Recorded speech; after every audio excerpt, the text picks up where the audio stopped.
지금 실수요자들이 아파트를 사고 있는 상황이라서 정말 탄탄하게 아파트 가격이 받쳐지고 있는 상황이거든요. 주식처럼요. 어느 정도 하락한 후에 오랫동안 상승하지도 하락하지도 않고 계속해서 가격을 다지는 시기가 있잖아요. 그것처럼 요번에 실수요 장세는 그렇게 아파트 가격 다지기의 시기라고 봐야 하기 때문에 이 거래량이 떨어진다고 해서 아파트 가격이 내려갈 것 같지는 않다. 이 갭 투자라는 게 두 가지가 있을 수 있을 것 같아요. 그러니까 임차인하고 내가 들어가려는 그 시기에 시점이 맞지 않아서 바로 들어가지 못하는 경우도 있잖아요. 그런 경우도 갭 투자가 됩니다. 정말로 서울에 모든 걸 다 팔아서 나는 전세에 살더라도 서울에 집 한 채를 사겠다라는 그런 의지를 만든 것도요. 사실 따지고 보면 지금 정부의 정책 때문이라고 보셔야 될 것 같아요. 똘똘한 한 채를 왜 사람들이 선호하게 됐는지에 대해서 정부는 한번 생각을 해보셔야 된다. 기존 빌라에 대한 안정성을 꾀하지 않고는 신축 빌라에 대한 안정성을 꾀한다? 이거 완전 차별이거든요. 그러니까 기존에 대한 빌라에 대해서는 아무런 혜택을 주지 않겠다. 피해자들이거든요. 종부세가 발생되지 않을 거라고 생각을 하고 주택을 사신 분들인데 어찌됐건 종부세를 중간에 갑자기 부과를 하면서 사건 사고들이 많은 상황에서 기존의 빌라 임대 사업자들 나몰라라 하면서 새로 지은 빌라에 대한 혜택을 주겠다? 이것을 과연 믿을 주택 건설업자나 임대 사업자가 있을 것인지에 대해서는 24년도 이후에 지어진 건물들, 빌라들에 대한 활성화를 원하신다면 기존 임대 사업자들에 대한 주택수 배제 그리고 종부세에 대한 면제 방안에 대해서는 반드시 검토를 하셔야 됩니다. 지금 실수요자들만 집을 사고 있다니까요. 임대는 누가 공급합니까? 네, 안녕하세요. 임대박사 투데이입니다. 정부가 이르면 이달 임대사업자 활성화 방안에 대해서 대책을 내놓는다고 합니다. 전반적인 방향은 기업형 임대 쪽으로 활성화를 하겠다라는 취지로 보이기는 하는데 어쨌든 개인의 임대사업자 관련해서도 특별한 정책이 나올 수도 있기 때문에 조금 기대를 해봐야 되지 않을까. 사실 일십 대책이든 88 대책이든 간에 특별히 그렇게 기대되는 정책이 나오진 않았고 모든 정책들이 공급을 어떻게 해서든지 활성화해서 부동산을 안정화하겠다는 게 정부의 취지인 것 같고 누누이 강조드리지만 부동산 가격의 매매 시장보다는 앞으로는 전세 시장이 더 위험할 것이다 라고 말씀을 드렸는데 그 이유가 3주택자만 하더라도 13.2%라는 이제 어마어마한 세금을 내고 집을 사야 하기 때문에 지금 실수요자들이 아파트를 사고 있는 상황이라서 정말 탄탄하게 아파트 가격이 받쳐지고 있는 상황이거든요. 무슨 얘기냐면 이게 투자자가 포함되어 있는 시장이라면 이제 부동산의 분위기가 하락세에 왔을 때 투자자들은 물건을 던지는 경우가 많습니다. 근데 보통 내가 내 집을 사서 거주를 하시는 경우에는 아무리 짧아야 5년에서 10년 정도 거주를 하거든요. 서울도 지금 7,000건 그리고 경기도도 10,000건을 돌파한 상황에서 이게 무서운 게 지금 실수요자들이 아파트를 사고 있는 상황이라서 그렇습니다. 네. 내가 내 집을 사면요 가격이 내려갈 때 여러분이라면 집을 파시겠습니까? 집이 오른다고 한들 가격이 계속 상승할 것을 기대하면서 집을 팔지 않는 경우가 대부분이고 본인이 어차피 집을 팔아도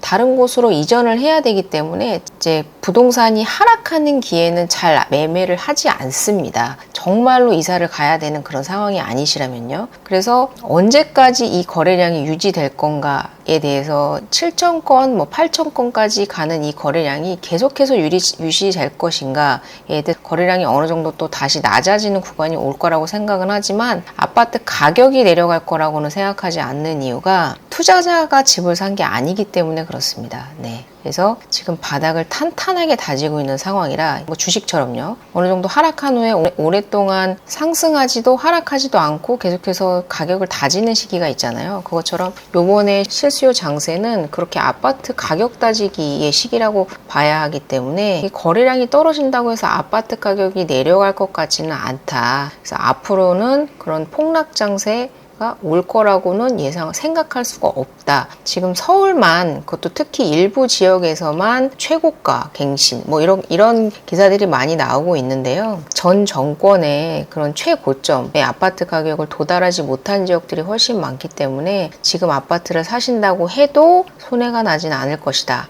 라고 생각을 합니다. 지금 규제를 하고 있는데 거래량이 늘고 있단 말이죠. 더 이상의 규제를 할 게 없습니다. 지금 화면을 보시면요. 서울 아파트 전세가율이 1년째 상승하고 있는데 그 이유가 갭 투자 수요가 늘어난다. 전세를 끼고 집을 매수하는 수요가 늘어나면서 거래량까지 끌어올리고 있다. 뭐 이렇게 얘기를 하고 있는데요. 이 갭 투자라는 게 두 가지가 있을 수 있을 것 같아요. 그러니까 임차인하고 내가 들어가려는 그 시점이 맞지 않아서, 그러니까 나는 예를 들어서 이제 저 집이 마음에 들어 사고 싶은데 임차인이 아직 거주하고 계셔요. 그리고 그 기간이 좀 남아 있어서 바로 들어가지 못하는 경우도 있잖아요. 그런 경우도 갭 투자가 됩니다. 딱 임차인이 나가는 시점에, 그러니까 실거주를 하고 계신 분이 실거주를 하실 분에게 매매를 하시는 경우에는 바로 손바뀜이 일어나지만, 임차인이 살고 계신 경우에는 6개월 전에 등기를 하셔야 되기 때문에, 그렇기 때문에 전세를 끼고 살 수밖에 없거든요. 내가 들어가고 싶어도요. 근데 이것도 그런 수요가 저는 더 많을 거라고 생각을 하는데, 그런 상황에서 투자 수요가 늘어나고 있다. 이게 지금 투자자가 유입이 될 수 없는 상황이기 때문에, 어찌됐건 무주택자가 집을 사시는 거기 때문에, 뭐 내가 몸테크를 하면서 지방에 살면서 서울에다가 갭 투자를 하시는 그런 수요도 물론 있을 거라고 생각을 합니다.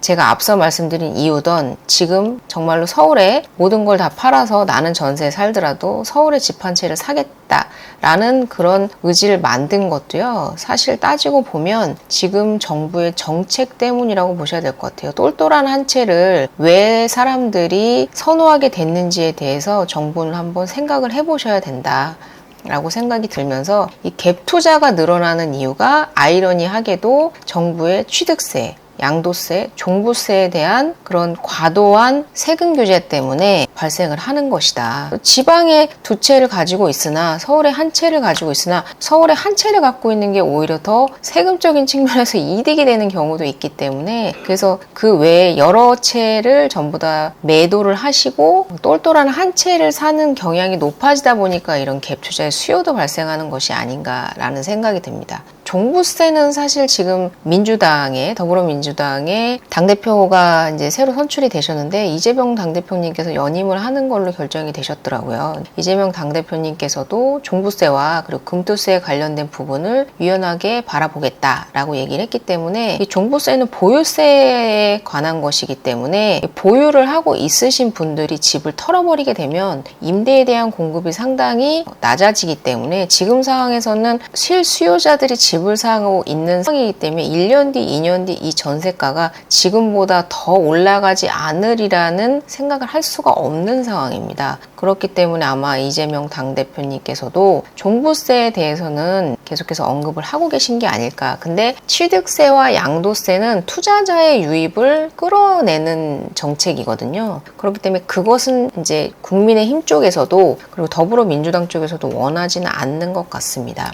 사실 풀어줬으면 하는 마음이지만, 집값이 워낙에나 지금 꿈틀거리고 있는 상황인데다가 실수요자만으로도 투자자의 유입이 있었던 그 시절에 거래량을 거의 돌파하고 있는 상황이기 때문에 지금 상황에서는 취득세, 양도세의 규제 완화는 어려울 것 같다. 그래서 이제 정부에서 내놓은 게 기업형 장기 임대, 리츠인데요. CR 리츠라고 해가지고 악성 미분양이 난 것을 리츠 회사에서 매입을 하게 되면 그것에 대한 취득세, 그리고 종부세에 대한 중과를 완전히 배제해 주겠다라고 했거든요. 그러니까 미분양 아파트 좀 사줘. 그렇게 해서 임대를 하면 취득세 거의 최대 1%까지 완화를 해준다고 하니까요. 100채, 200채를 사도 취득세를 1%, 그리고 종부세도 면제해 준다고 하니까 상당히 큰 혜택이거든요. 근데 그럼에도 불구하고 제가 생각해 봤을 때는 미분양 중에서도 악성 미분양과 그냥 미분양이 있잖아요. 근데 악성 미분양은 준공 후 미분양 미분양이고, 그냥 일반 미분양은 준공 전 미분양, 그러니까 지금 공사를 하고 있는 미분양인 거거든요. 근데 이 CR 리츠 회사가 이제 그런 미분양 아파트를 매입을 해서 임대를 하려면 바로 임대를 해야 수익이 발생을 하는 건데, 지금 준공 전 미분양 같은 경우에는 거의 대부분이거든요. 약 15,000호 정도를 제외하고 약 5만 호 이상, 6만 호 이상이 준공 전 미분양이거든요. 지금 짓고 있는데 미분양 상태인 것들. 근데 이제 리츠 회사 같은 경우에는 바로 사서 바로 임대를 내줘야 이득이 발생을 하는 건데, 그러면 준공 후에 미분양 물량에 대해서만 바로 투입이 가능한 거거든요. 그렇지 않습니까? 내가 바로 사서 바로 임대를 내줄 수 있는 건 이미 준공이 완료된 집들에 대해서인데, 그 물량이 사실 많지도 않거니와, 그리고 준공 후에 미분양이 났다라는 건 구독자 여러분들께서 생각해보기엔 어떠십니까? 그게 썩 좋은 물건일 거라고 기대가 되십니까? 준공이 됐는데도 불구하고 미분양이 나는 것은 사실 서울, 경기도, 수도권 지방에서 사실 어려울 것이다 라고 생각이 들고, 보통 준공 후 미분양이 나는 경우에는 할인 분양도 하고요. 여러 가지의 그런 시행사에서 그 미분양을 해소하기 위해서 그런 혜택을 줌에도 불구하고 안 나가는 게 준공 후 미분양이거든요. 근데 리츠 회사 같은 경우에는 그것을 사자마자 바로 이익을 발생시켜야 되는 그런 정말 순수 투자 회사인데, 준공 후 미분양에 그런 아파트를 매입을 해서 임대를 과연 할까요? 그리고 조달 금리가 지금 현재 10%가 넘는다고 합니다. 근데 허그에서 보증을 서주고, 그럼으로 해서 금리를 조금 이제 낮추는 그런 개념으로 해서 이런 리츠에 대한 조달 금리에 대한 금리의 부담을 좀 완화시켜 주겠다라고 발표를, 저는 사실 이게 그렇게 크게 효과가 있을 것 같다라는 생각은 들지는 않습니다. 기사를 하나 가지고 왔는데, 기사를 보시면요, 기업형 장기임대, 이제 9평 이하의 아파트에도 적용을 하겠다라고 했는데요. 보시면 임대료 규제 완화 폐지를 검토하고, 법인 사업자에게 임대를 할 수 있도록 하겠다. 임대주택 대상에 소형 아파트를 포함시키겠다. 그러니까 이제 아파트에 대한 이제 장기 임대 주택도 주택 임대 사업을 할 수 있게끔 해주겠다는 건데, 임대 사업자에게 징벌적으로 적용되던 임대료 규제를 완화를 폐지하고 법인세, 종합부동산세, 취득세 등의 세제 혜택을 줄 방침이다. 그리고 정부는 최소 20년 동안은 이사 걱정 없이 거주할 수 있는 임대주택을 2035년까지 10만 가구 공급할 예정이다. 기업형 장기임대 주택이 늘어나면서 전세 사기 피해도 줄일 수 있다는 입장이고요. 법인이 사업을 하게 되면 아무래도 피해가 줄어들게 될 것이다 라고 얘기를 하고 있는데, 사실 이 법인이 어떤 법인이냐에 따라서도 좀 다를 것 같아서 그런 부분에 대한 그 검토도 신중하게 해야 되지 않을까라는 생각이 들고요. 그래서 이제 그 CR 리츠가 수요 조사를 했더니 약 5,000채 정도를 사겠다고 했고요. 이제 9월 중에 CR 리츠를 출시하겠다고 했고, 취득세, 종부세, 세제 지원에 대한 시행령 개정을 마쳤다고 운영이 가능할 것으로 생각이 되고요. 앞서 말씀드린 대로 허그 모기지 보증으로 인해서 조달 금리를 조금 낮추는 그런 효과로 인해서 좀 기업에게 부담을 좀 덜어주겠다, 여러 가지로. 그리고 이제 5년 뒤에 분양 전환할 수 있게끔 해주겠다고 함으로써 이제 5년 뒤에 아파트를 이제 매도해서 수익을 발생시켜라, 임대 수익 플러스 시세 차익도 누려라 라는 그런 개념으로 CR 리츠를 지금 출시하겠다고 얘기를 하고 있는 상황입니다.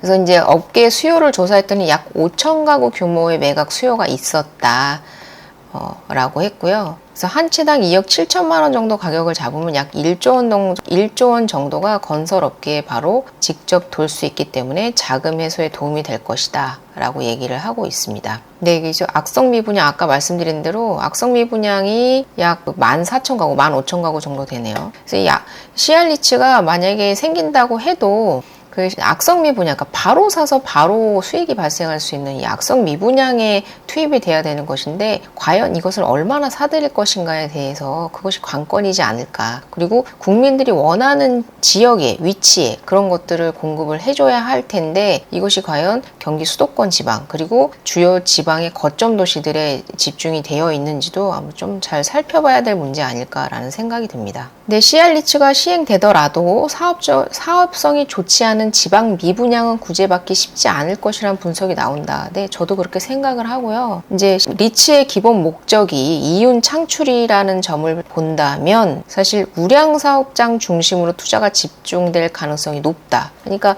해소가 된다 하더라도 어차피 CR 리츠가 아니라도 해소될 그런 아파트들만 해소가 될 것이고요. 이것은 CR 리츠 투자 회사에 이득을 주는 그런 방식이 될 것이다. 그 혜택을 개인들한테 주시면 좋을 텐데 국민들이 두 채만 가져도 다주택이거든요. 이게 다주택 그러니까 지방에 살다가 서울로 올라오시면 지방께 안 팔려가지고 서울에 살고 계신 그 상황에 공교롭게 2주택자가 되시는 경우도 있고요. 그래서 2주택자, 3주택자까지는 사실 저는 그게 다주택자라고 봐야 하는 건가라는 생각도 사실 드는데 근데 이제 안 되니까 집은 그냥 바로바로 찍어낼 수는 없잖아요. 앞으로는 계속해서 지금 이제 전세 수요를 절대 못 따라갈 만큼의 공급 부족 현상이 내년 이제 중후반을 지나면서 점점 더 심해질 거기 때문에 이 CR 리츠에 대한 임대 사업 확장도 고려하고 있는 거라고 생각을 하고요. 그리고 이번에 88 대책으로 나온 것 중에 그 빌라에 대한 정책 있지 않습니까? 11만 가구를 무제한 사드리겠다. 그리고 지어라. 무제한 사드리겠다. 이것에 대한 발표도 사실은 저는 실효성이 없다고 보는 게요. 지금 임대인들이 못 믿고 있거든요. 그리고 주택 사업자들이 못 믿고 있거든요. 건설업자분들이요. 기존에 대한 빌라에 대해서 주택수 배제 또는 종부세 면제, 혜택 등의 그런 파격적인 혜택을 줌으로써 기존 빌라에 대한 안정성을 꾀하지 않고는 신축 빌라에 대한 안정성을 꾀한다? 이거 완전 차별이거든요. 그러니까 기존에 대한 빌라에 대해서는 아무런 혜택을 주지 않겠다. 피해자들이거든요. 종부세가 발생되지 않을 거라고 생각을 하고 주택을 사신 분들인데 어찌됐건 종부세를 중간에 갑자기 부과를 하면서 사건 사고들이 많은 상황에서 기존의 빌라 임대 사업자들 나몰라라 하면서 새로 지은 빌라에 대한 혜택을 주겠다? 이것을 과연 믿을 주택 건설업자나 임대 사업자가 있을 것인지에 대해서는 24년도 이후에 지어진 건물들, 빌라들에 대한 활성화를 원하신다면 기존 임대 사업자들에 대한 주택수 배제 그리고 종부세에 대한 면제 방안에 대해서는 반드시 검토를 하셔야 됩니다. 지금 실수요자들만 집을 사고 있다니까요. 임대는 누가 공급합니까? 네, CR 리츠요. 미분양이라는 게 왜 납니까? 물량이 많아서 미분양이 나는 거라면 지금 서울하고 경기도는 집값이 왜 오르겠습니까? 선호하지 않는 집이기 때문에 물론 경기가 안 좋아서 미분양이 나는 것도 있지만 투자회사인 CR 리츠에 이 집을 사라? 과연 살까요? 제 생각에는 회의적입니다. 우리나라는요, 기업형 임대보다는요, 개인 사업자들이 80% 이상을 임대를 공급을 하고 있는 상황에서 이 과연 CR 리츠 9월 등판이라는 것이 얼마만큼의 파급 효과를 줄 수 있을지에 대해서는 저는 좀 회의적이다 이렇게 말씀을 드리면서 오늘 방송 여기까지 마치도록 하겠습니다. 네, 화요일인데 좋은 하루 되시고요. 네, 다음 방송에서 또 찾아뵙도록 하겠습니다. 도움이 되셨다면 구독과 좋아요를 부탁드리겠습니다. 감사합니다.